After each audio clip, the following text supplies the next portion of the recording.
Assalamualaikum warahmatullahi wabarakatuh. Yang saya hormati Ibu Dia selaku dosen pengampu mata kuliah Akuntansi Sektor Publik serta teman-teman sekalian. Kami dari kelompok 5 akan mempresentasikan mengenai anggaran pendapatan dan belanja daerah atau biasa disingkat dengan APBD. Nah, sebelum menginjak kepada materi, izinkanlah saya untuk memperkenalkan anggota dari kelompok 5. Yang pertama ada saya sendiri, Alfia Ayu Kurnikova, NPM 210130100082. Yang kedua ada Evinda Dwi Nuraini dengan NPM 210130100087. Yang ketiga ada Muhammad Dairel Rehan Putra dengan NPM 210130100169.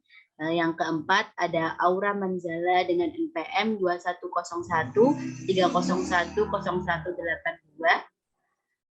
Yang kelima ada Muhammad Mirza dengan NPM 210130101198. Dan yang terakhir ada Viola Dwi Anggraini dengan NPM 210130100247. Injak materi yang pertama tentang definisi apa itu APBD.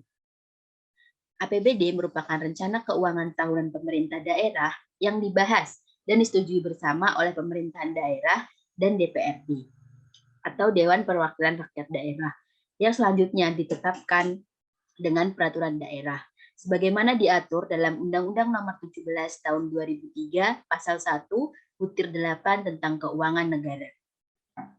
APBD juga menjadi pengendali dasar bagi kegiatan pengendalian, pemeriksaan, dan pengawasan keuangan daerah. Tahun anggaran APBD sama dengan tahun anggaran APBN, yaitu mulai 1 Januari dan berakhir 31 Desember tahun yang bersangkutan. Materi selanjutnya yaitu fungsi-fungsi APBD. Fungsi APBD jika ditinjau dari kebijakan fiskal. Yang pertama yaitu fungsi otorasi, yaitu bahwa anggaran daerah menjadi dasar untuk melaksanakan pendapatan dan belanja pada tahun yang bersangkutan. Yang kedua yaitu fungsi perencanaan, di mana anggaran daerah menjadi pedoman bagi manajemen dalam merencanakan kegiatan pada tahun yang bersangkutan. Yang ketiga, terdapat fungsi pengawasan, yaitu anggaran daerah menjadi pedoman untuk menilai apakah kegiatan penyelenggaraan pemerintahan daerah sesuai dengan ketentuan yang telah ditetapkan. Yang keempat, terdapat fungsi alokasi. Berarti anggaran daerah harus diarahkan untuk menciptakan lapangan kerja atau mengurangi pengangguran dan pemborosan sumber daya serta meningkatkan efisiensi dan efektivitas perekonomian. Yang kelima, terdapat fungsi distribusi. Berarti bahwa kebijakan anggaran daerah harus memberikan rasa keadilan dan kepatuhan. Dan yang terakhir, fungsi stabilisasi, yaitu anggaran daerah menjadi alat untuk memelihara dan mengupayakan keseimbangan fundamental perekonomian daerah. Materi selanjutnya yaitu mengenai prinsip-prinsip APBD. Prinsip-prinsip dasar atau asas yang berlaku di bidang pengelolaan anggaran daerah yang berlaku juga dalam pengelolaan anggaran negara atau daerah sebagaimana bunyi penjelasan dalam Undang-Undang Nomor 17 Tahun 2003 tentang Keuangan Negara dan Undang-Undang Nomor 1 Tahun 2004 tentang Pembendaraan Negara. Yaitu yang pertama, asas kesatuan. Asas ini menghendaki agar semua pendapatan dan belanja negara atau daerah disajikan dalam satu dokumen anggaran. Yang kedua, universalitas. Asas ini mengharuskan agar setiap transaksi keuangan ditampilkan secara utuh dalam dokumen anggaran. Yang ketiga, asas tahunan. Asas ini membatasi masa berlakunya anggaran untuk suatu tahun tertentu. Yang keempat, asas spesialitas. Asas ini mewajibkan agar kredit anggaran yang disediakan terinci secara jelas peruntukannya untuk apa. Yang kelima, asas aktual. Asas ini menghendaki anggaran suatu tahun anggaran dibebani untuk pengeluaran yang seharusnya dibayar atau menguntungkan anggaran untuk penerimaan yang seharusnya diterima, walaupun sebenarnya belum dibayar atau belum diterima pada kas. Dan yang terakhir yaitu asas kas. Asas ini menghendaki anggaran suatu tahun anggaran dibebani pada saat terjadi pengeluaran atau penerimaan uang dari atau ke daerah. Baik, untuk materi selanjutnya akan dilanjutkan oleh teman saya. Terima kasih. Belanja daerah. Belanja daerah meliputi semua pengeluaran uang dari rekening kas umum daerah yang mengurangi ekuitas dana, yang merupakan kewajiban daerah dalam 1 tahun anggaran yang tidak akan diperoleh pembayarannya kembali oleh daerah. Diatur dalam pasal 26 dan 27 dari Peraturan Daerah Nomor 58 Tahun 2005 tentang pengelolaan keuangan daerah, dan diklasifikasikan menjadi 3 sesuai dengan Permendagri Nomor 13 Tahun 2006 Pasal 31 Ayat 1. Yang pertama, klasifikasi belanja menurut urusan wajib. Menurut Permendagri Nomor 13 Tahun 2006 Pasal 31 Ayat 2, klasifikasi belanja mencakup pendidikan, kesehatan, pekerjaan umum, perumahan rakyat, penataan ruang, perencanaan pembangunan, perhubungan lingkungan hidup, kependudukan dan catatan sipil, pemberdayaan perempuan, keluarga berencana dan keluarga sejahtera, sosial, tenaga kerja, koperasi dan usaha kecil menengah, penanaman modal, kebudayaan pemuda dan olahraga, kesatuan bangsa dan politik dalam negeri, pemerintahan umum, kepegawaian, pemberdayaan masyarakat dan desa, statistik, komunikasi dan informatika, dan yang terakhir arsip. Yang kedua, klasifikasi menurut urusan pilihan. Diatur dalam Permendagri Nomor 13 Tahun 2006 Pasal 31 Ayat 2, mencakup pertanian, kehutanan, energi dan sumber daya mineral, pariwisata, kelautan dan perikanan, perdagangan, perindustrian, dan transmigrasi. Klasifikasi yang ketiga yaitu klasifikasi belanja menurut urusan pemerintahan, organisasi, fungsi, program, kegiatan, dan jenis belanja. Poin ketiga ini dibagi menjadi 2, belanja tidak langsung dan belanja langsung. Belanja tidak langsung meliputi belanja pegawai, bunga, subsidi, hibah, bantuan sosial, belanja bagi hasil, bantuan keuangan, dan belanja tak terduga. Kemudian belanja langsung meliputi belanja pegawai, belanja barang dan jasa, dan yang terakhir belanja modal. Materi selanjutnya yaitu mengenai kekuasaan atas pengelolaan APBD. Pemegang kekuasaan pengelolaan keuangan daerah ini yang pertama yaitu kepala daerah. Selaku kepala pemerintah daerah adalah pemegang kekuasaan pengelolaan keuangan daerah sekaligus mewakili pemerintah daerah dalam kepemilikan kekayaan daerah yang dipisahkan.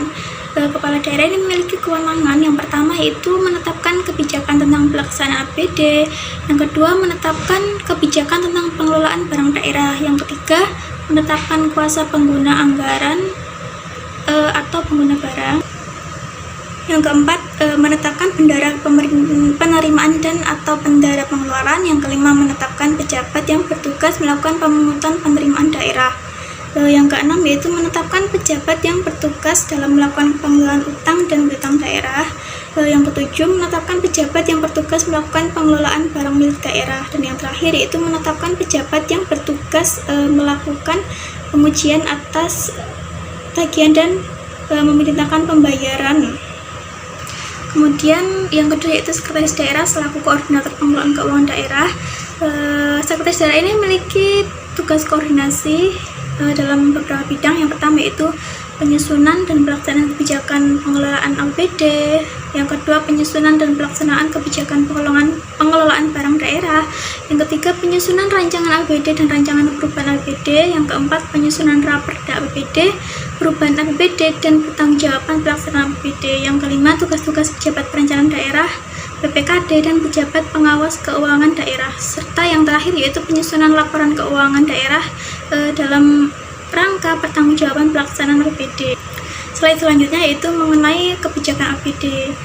Menurut Peraturan Pemerintah Dalam Negeri Nomor 22 Tahun 2011, KUA mencakup hal-hal yang sifatnya umum dan hal-hal ini yaitu yang pertama yaitu gambaran kondisi ekonomi makro termasuk perkembangan indikator ekonomi makro daerah, kemudian asumsi dasar yang penyusunan rancangan APBD tahun anggaran termasuk laju inflasi, pertumbuhan PDRB dan asumsi lainnya yang terkait dengan kondisi ekonomi daerah, kemudian kebijakan pendapatan daerah yang menggambarkan perakiraan rencana sumber dan besaran pendapatan daerah untuk tahun anggaran serta strategi pencapaiannya. Kemudian yang keempat yaitu kebijakan belanja daerah yang mencerminkan program dan langkah kebijakan dalam upaya peningkatan pembangunan daerah yang merupakan manifestasi dari sinkronisasi kebijakan antara pemerintah daerah dan pemerintah serta bagaimana strategi pencapaiannya. Kemudian yang terakhir yaitu kebijakan pembiayaan yang menggambarkan sisi defisit dan surplus anggaran daerah sebagai antisipasi terhadap kondisi pembiayaan daerah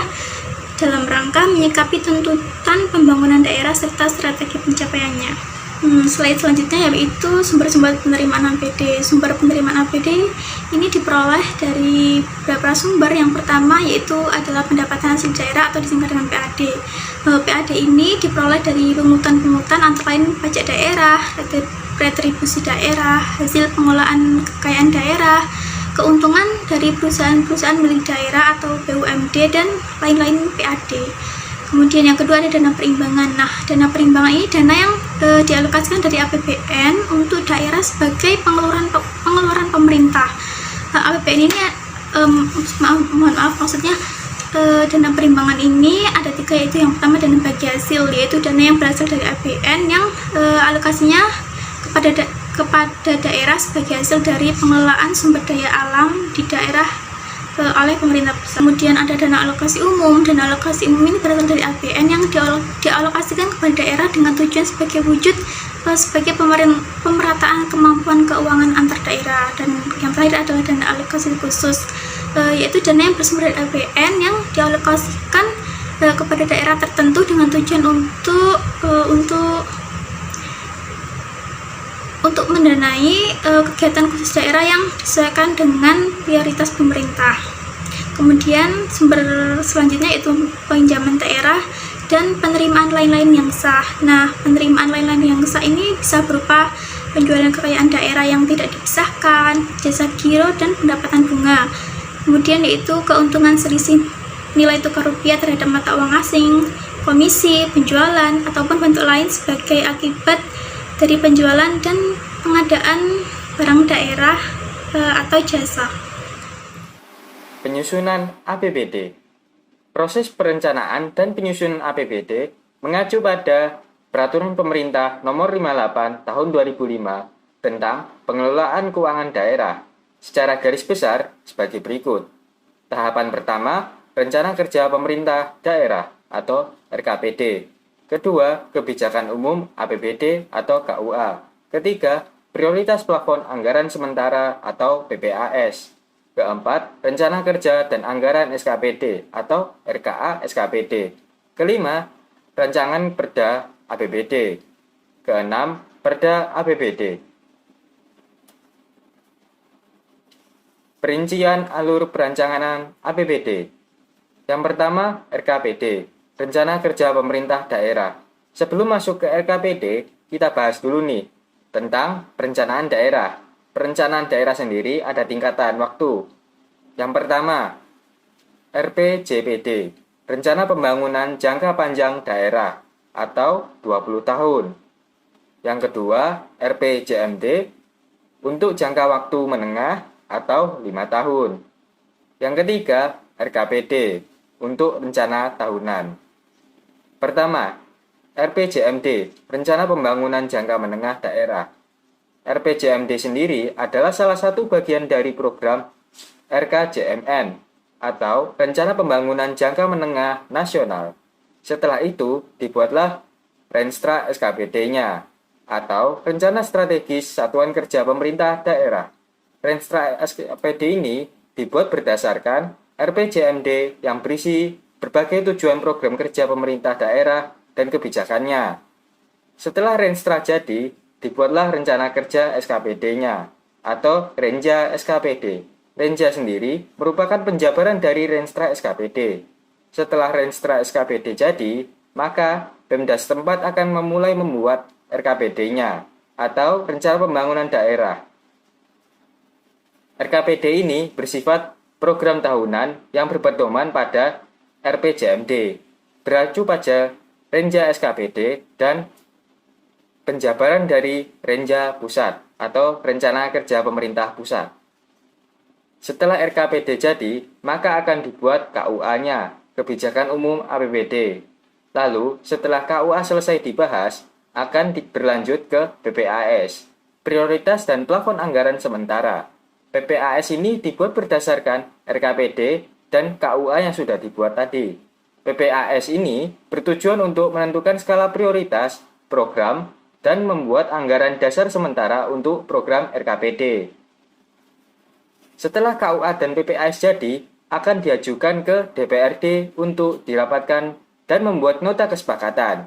Setelah DPRD sepakat, akan dibuat pedoman penyusunan rencana kerja dan anggaran atau RKA SKPD.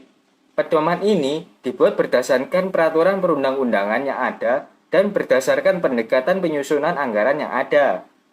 Setelah pedoman jadi, RKA SKPD akan dibuat berdasarkan pedoman sebelumnya. RKA SKPD ini merupakan penjabaran dari pedoman tersebut. Setelah RKA SKPD ini jadi dan disepakati oleh tim dan pejabat terkait, maka selanjutnya akan dibahas oleh Pemda untuk dibuatkan rancangan peraturan daerah atau raperdanya. Setelah raperda jadi, akan disosialisasikan ke masyarakat dan dibahas pada rapat DPR selanjutnya untuk mendapatkan nota kesepakatan yang selanjutnya akan menghasilkan sebuah perda. Penetapan APBD. Prosedur tentang penetapan APBD diatur dalam Undang-Undang Nomor 17 Tahun 2003 tentang Keuangan Negara dan Peraturan Pemerintah Nomor 58 Tahun 2005 tentang Pengelolaan Keuangan Daerah. Penetapan APBD meliputi 3 hal, yaitu yang pertama, penyampaian dan pembahasan Raperda tentang APBD, yang kedua, evaluasi Raperda tentang APBD dan rancangan peraturan kepala daerah tentang penjabaran APBD, dan yang ketiga, penetapan Perda tentang APBD dan peraturan kepala daerah tentang penjabaran APBD. Berikutnya ada struktur APBD. Menurut Peraturan Menteri Dalam Negeri Nomor 13 Tahun 2006, struktur APBD merupakan satu kesatuan yang terdiri dari 1. Pendapatan daerah, yang kedua belanja daerah, dan yang ketiga pembiayaan daerah. Struktur APBD tersebut diklasifikasikan menurut urusan pemerintahan dan organisasi yang bertanggung jawab melaksanakan urusan pemerintahan sesuai dengan peraturan perundang-undangan. Pelaksanaan APBD. Pelaksanaan anggaran adalah tahap di mana sumber daya digunakan untuk melaksanakan kebijakan anggaran. Suatu hal yang mungkin terjadi di mana anggaran yang disusun dengan baik ternyata tidak dilaksanakan dengan tepat. Tetapi tidak mungkin anggaran yang tidak disusun dengan baik dapat diterapkan secara tepat. Persiapan anggaran yang baik merupakan awal baik secara logis maupun kronologis. Asas umum pelaksanaan APBD yaitu yang pertama penerimaan dan pengeluaran daerah. Semua penerimaan dan pengeluaran daerah dalam rangka pelaksanaan urusan pemerintahan daerah dikelola dalam APBD. Kedua, tugas SKPD. Setiap SKPD yang mempunyai tugas memungut atau menerima pendapatan daerah wajib melaksanakan pemungutan atau penerimaan berdasarkan ketentuan yang ditetapkan dalam peraturan perundang-undangan. Ketiga, penerimaan SKPD dilarang digunakan langsung untuk membiayai pengeluaran kecuali ditentukan oleh peraturan perundang-undangan. Keempat, penerimaan SKPD berupa uang atau cek harus disetor ke rekening kas umum daerah paling lama 1 hari kerja. Kelima, jumlah belanjaan yang dianggarkan dalam APBD merupakan batch tertinggi untuk setiap pengeluaran belanja. Keenam, pengeluaran tidak dapat dibebankan pada anggaran belanja jika untuk pengeluaran tersebut tidak tersedia atau tidak cukup tersedia dalam APBD. 7, pengeluaran yang dilakukan jika dalam keadaan darurat. Sebagaimana yang dimaksud pada ayat 5 dapat dilakukan jika dalam keadaan darurat, yang selanjutnya diusulkan dalam rancangan perubahan APBD dan disampaikan dalam laporan realisasi anggaran. Kedelapan, kriteria keadaan darurat, sebagaimana dimaksud pada ayat 6 ditetapkan sesuai dengan peraturan perundang-undangan. 9, setiap pengeluaran SKPD dilarang melakukan pengeluaran atas beban anggaran daerah untuk tujuan lain dari yang telah ditetapkan dalam APBD. Ke-10, pengeluaran belanja daerah menggunakan prinsip hemat, tidak mewah, efektif, efisien, dan sesuai dengan ketentuan peraturan perundang-undangan. Perubahan APBD. Perubahan APBD merupakan salah satu agenda rutin daerah sebagai bagian tahapan sistem pengelolaan keuangan dalam rangka terlaksananya penatausahaan keuangan dalam secara optimal. transparan dan akuntabel, serta disusun berdasarkan ketentuan perundang-undangan yang berlaku. Pertama yaitu melakukan perubahan APBD. Perubahan APBD hanya dapat dilakukan apabila terjadi perkembangan yang tidak sesuai dengan asumsi KUA, keadaan yang menyebabkan harus dilakukan pergeseran anggaran antar unit, organisasi, antar negara, dan antar jenis belanja, keadaan yang menyebabkan saldo anggaran lebih tahun sebelumnya harus digunakan dalam tahun berjalan, keadaan darurat, dan keadaan yang luar biasa. Kedua yaitu perubahan APBD hanya dapat dilakukan 1 kali dalam 1 tahun anggaran, kecuali dalam keadaan luar biasa. Sekian dari kelompok kami, terima kasih. Wassalamualaikum warahmatullahi wabarakatuh.